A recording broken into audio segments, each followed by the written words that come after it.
Mbak buka terlebih dahulu. Bismillahirrahmanirrahim. Assalamualaikum warahmatullahi wabarakatuh. Selamat siang semuanya. Waalaikumsalam warahmatullahi wabarakatuh. Selamat siang, Mbak. Waalaikumsalam warahmatullahi wabarakatuh. Ya, Mbak. Oke, gimana kabarnya hari ini? Semangat? Mbak. Oke.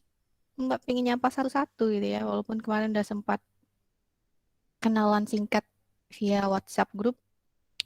Nah, langkah-langkah dasar konstruksi alat ukur skala psikologi ini bisa membantu kita atau memudahkan kita dalam memahami gambaran mengenai alur kerja umum dan mengenai prosedur yang biasanya dilakukan oleh penyusunan skala psikologi, khususnya yang psikologi ya. Nah, kemudian alur penyusunan suatu skala psikologi atau langkah-langkah konstruksi alat ukur psikologi itu dimulai dari melakukan identifikasi tujuan ukur, yaitu memilih suatu definisi, kemudian mencoba memahami dengan seksama teori yang mendasari konstruk psikologi atribut yang hendak kita ukur. Kemudian melakukan pembatasan kawasan domain ukur berdasarkan konstruk yang didefinisikan oleh teori yang dipilih. Pembatasan domain itu dilakukan dengan cara menguraikan konstruk teoritis atribut yang diukur menjadi beberapa rumusan dimensi atau aspek keperlakuan yang konsep keperlakuannya itu lebih jelas.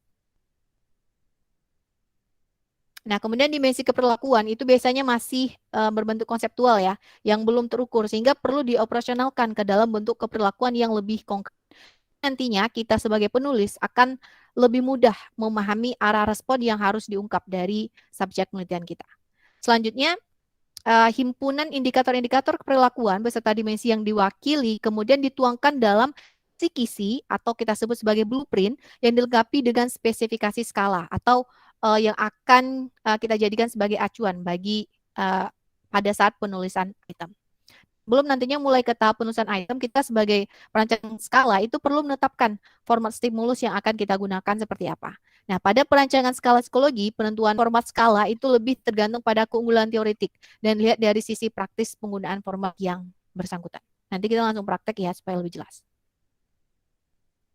Kemudian setelah masuk ke tahap penulisan item, itu nanti dibuat item yang jumlahnya lebih banyak dari jumlah yang direncanakan dalam spesifikasi skala di awal. Biasanya sampai sekitar 3 kali lipat teman-teman dari jumlah item yang nantinya akan digunakan dalam skala final. Misalnya kita mau mendapatkan 21 item fix gitu ya, maka item yang kita buat di awal itu setidaknya ada 63 item atau lebih kalau bisa. Nah, tujuannya apa sih? Tujuannya adalah agar nantinya penyusunan skala tidak kehabisan item akibat gugurnya item tidak memenuhi persyaratan atau yang item itu jelek.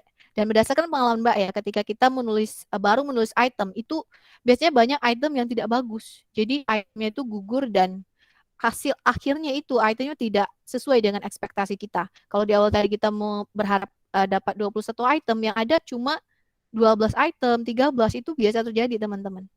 Jadi usahakan untuk membuat item itu banyak sehingga ketika kita analisis tidak banyak item yang gugur. Dan kalaupun banyak masih tersisa lebih 20 gitu ya. Supaya ketika kita sebarkan ke responden lebih menggambarkan konstruk yang ingin kita ukur. Nah, biasanya ini disebabkan ya kenapa item itu gugur dan tersisa sedikit. Ini pertama itu biasanya disebabkan penulis item yang memang belum cukup paham mengenai penulisan item itu sendiri. Kemudian ini menimbulkan angka mortalitas atau mortality rate yang yang besar sehingga itemnya itu tidak bagus. Kemudian setelah penulisan item kita perlu melakukan review terhadap item yang sudah kita tulis. Pertama kita harus meriksa ulang setiap item yang kita tulis, apakah sudah sesuai dengan indikator perilaku yang hendak kita ungkap atau belum. Dan kita juga bisa memastikan bahwa tidak keluar dari pedoman penulisan item atau prosedur penulisan item.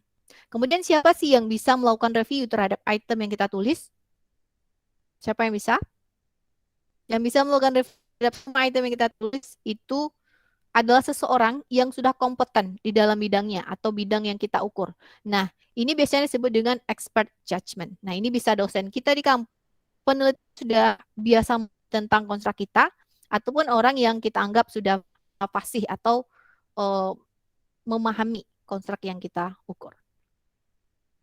Selanjutnya, item yang telah berhasil melewati proses review tadi, harus kita evaluasi secara kualitatif. Caranya bagaimana? Yaitu dengan menguji cobakan pada kelompok kecil responden. Ini tujuannya untuk mengetahui apakah kalimat yang kita gunakan dalam item itu sudah baik, sudah bisa dipahami dengan mudah oleh responden atau belum. Kemudian, setelah kita mengetahui kelemahan atau kekurangan dari item tadi, mungkin dari segi bahasa misalnya, atau kalimatnya itu kurang baik. Kemudian kita perbaiki bahasa dan kalimatnya. Ini kita sesuaikan dengan kalimat yang lebih mudah dipahami. Nah, setelah itu kita baru bisa masuk ke evaluasi terhadap fungsi secara kualitatif, yaitu berdasarkan skor jawaban responden terhadap item tadi. Nah, data skor item dari responden itu diperoleh dari hasil field test, uji coba. Kemudian selanjutnya adalah tahap evaluasi. Nah, ini adalah tahap terhadap fungsi item sama dengan analisis item ya. Nah, ini proses pengujian secara kuantitatif dengan menggunakan SPSS salah satunya untuk mengetahui apakah item itu sudah memenuhi persyaratan psikometrik untuk dimasukkan atau disertakan dalam skala atau tidak. Nah, item yang diuji itu salah satunya seperti daya beda item. Nah, ini adalah kemampuan item dalam membedakan antara subjek yang memiliki atribut yang diukur dan yang tidak. Nah, hasil analisis item ini akan menjadi dasar dalam seleksi item nanti. Di samping memperhatikan parameter item kompetensi skala itu dengan mempertimbangkan profesionalitas aspek keperlakuan yang ditulis pada blueprint, kemudian kita juga perlu melihat koefisien reliabilitas skalanya. Apabila nanti koefisien dalam skala itu ternyata belum memuaskan, maka kita sebagai penyusun skala itu perlu kembali ke langkah kompilasi atau balik lagi di awal, yaitu merangkai ulang skala dengan lebih mengutamakan item yang memiliki daya beda tinggi. Jadi koefisien reliabilitas itu erat kaitannya dengan daya beda item. Semakin tinggi daya beda item, maka semakin baik koefisien reliabilitasnya. Seperti yang disampaikan oleh Profesor Azwar tahun 2009, bahwa kumpulan item yang memiliki daya diskriminasi tinggi atau daya beda tinggi akan meningkatkan koefisien reliabilitas skala. Kemudian kita juga perlu mencari validitas skalanya. Nah, pada skala yang digunakan dalam psikologi itu biasanya kita menggunakan validitas isi ya, yang dilakukan oleh expert judgment terhadap item yang kita tulis.